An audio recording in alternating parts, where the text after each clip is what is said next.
Welcome to the deep dive. Today, we're taking a look at the cryptocurrency market. If you're following this space, and it's always evolving, right? Yeah. Whether you're, a pro or just curious, well, understanding what's really driving it is pretty crucial. Absolutely. So our mission here in this deep dive is to explore this recent idea, this viewpoint that suggests maybe there's a genuinely positive shift happening, in the fundamentals. Yeah, under the surface. Exactly. We're digging into an interview with Jason Guthrie. He's head of product at WisdomTree, which was published on Cointelegraph. And he makes a really compelling case for this evolution. That's right. Guthrie's argument basically is that the current crypto scene, well, maybe it doesn't have that same crazy explosive hype we saw before. Right. But that might actually point towards, real maturation, a move towards something more stable long term. Okay, let's unpack that first bit then. This idea of lacking, what did he call it? A frothy use case. Yeah, frothy. He's saying the market now isn't dominated by that kind of intense buzz around just one thing like we saw before. I mean, think back, right? The ICO craze, the NFT explosion, or even that DeFi lending boom, those things really grabbed all the headlines, didn't they? They absolutely did. And, the numbers from back then really show that boom and bust cycle you get with hype. Like the ICOs. Exactly. Initial coin offerings. Right. So in 2017, they raised, what was it, around $4.9 billion. Okay. Then, just 1 year later, 2018, that number just skyrockets to like $33.4 billion. Incredible. Wow. But then, boom, by 2019, it crashes down to just over $370 million. That's a dramatic swing. Huge. And it was all tied to that one specific, often really speculative trend. The key thing here, I think, is that these hype waves, they're exciting, sure, but often they just don't have a solid foundation. They're not built to last. Yeah, unsustainable. And we saw something similar, maybe on a slightly different track, with NFTs, non-fungible tokens. Yeah. They really blew up around 2020, kept growing, and then peaked in 2022.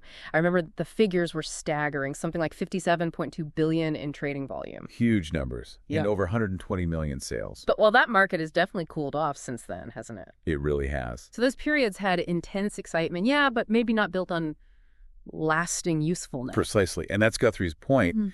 His take is that the absence of that kind of single, potentially unsustainable trend right now, that's actually a really good sign. Okay. Encouraging, you mean? Yeah, encouraging. It suggests the market isn't just being pumped up by, fleeting hype. Instead, he argues we're seeing something, more fundamental taking root. Which brings us to his next point, right? This focus on underlying growth.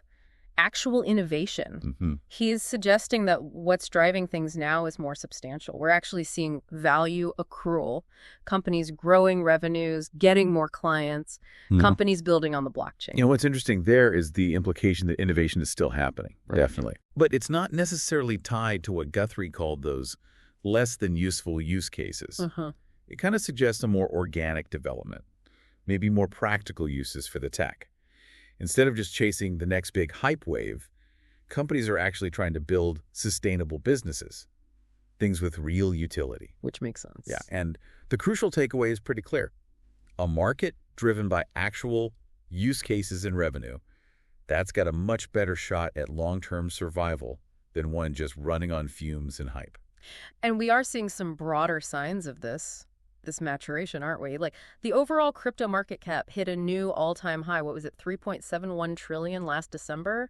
Coin market cap figure. It is, yeah. That's a huge number. And if you connect that to the bigger picture, you're also seeing more traditional players getting involved. Like who? Well, examples like GameStop, the video game retailer, and even potentially Ukraine, the country, looking at crypto for treasuries and reserves. That kind of thing shows, a growing acceptance. Digital assets are getting integrated into more established systems. So Guthrie sees this as the market. How did he put it? Really settling on its use case, its value prop. Exactly. Moving beyond just speculation, finding real jobs to do. Precisely. It signals that shift away from a market that's just driven by, speculation and FOMO, fear of missing out. Right. Towards one where value is being recognized for more fundamental reasons. Yeah. And look, when traditional institutions get involved, that can bring more stability, more legitimacy, long-term anyway. Okay, but he does touch on meme coins, right? You can't really ignore that activity, especially on Solana. No, you can't. It's definitely there. The buzz, the crazy gains sometimes. And the sharp drops, too. Yeah, it's an important point to cover.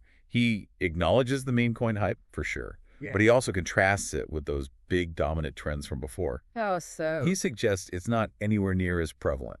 So it's happening, but it's not the story in the same way ICOs or NFTs were. Okay. We did see that spike, remember, after the launch of that meme coin linked to Donald Trump. The platform, Pump.Fun, apparently hit like $3.3 billion in weekly trading volume at its peak. But that kind of enthusiasm can just evaporate, can't it? Oh, absolutely. And it did. We saw activity drop off pretty quickly, often because of, bad launches and rug pulls. Yeah, familiar risks like LIBRA or Libra, whatever it was called back then. Exactly. It just highlights how speculative and, frankly, risky these things are when they're mostly driven by social media buzz and hype. Yeah.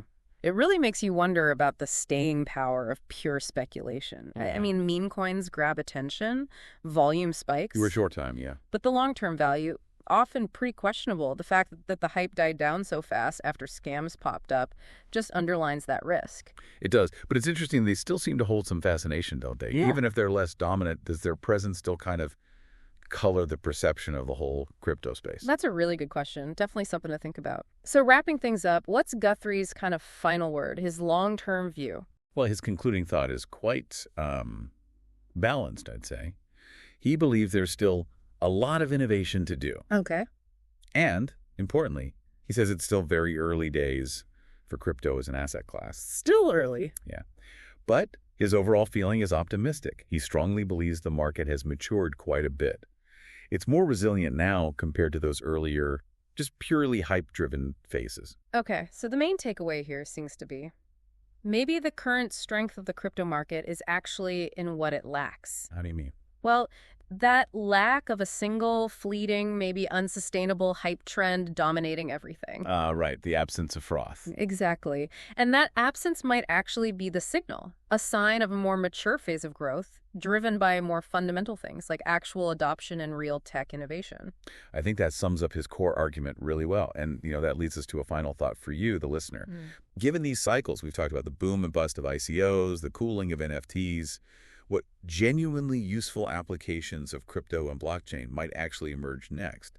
What could drive more sustainable long-term growth? Yeah, what does real lasting maturity actually look like for this whole asset class? Exactly. It's definitely something worth pondering as this space keeps evolving.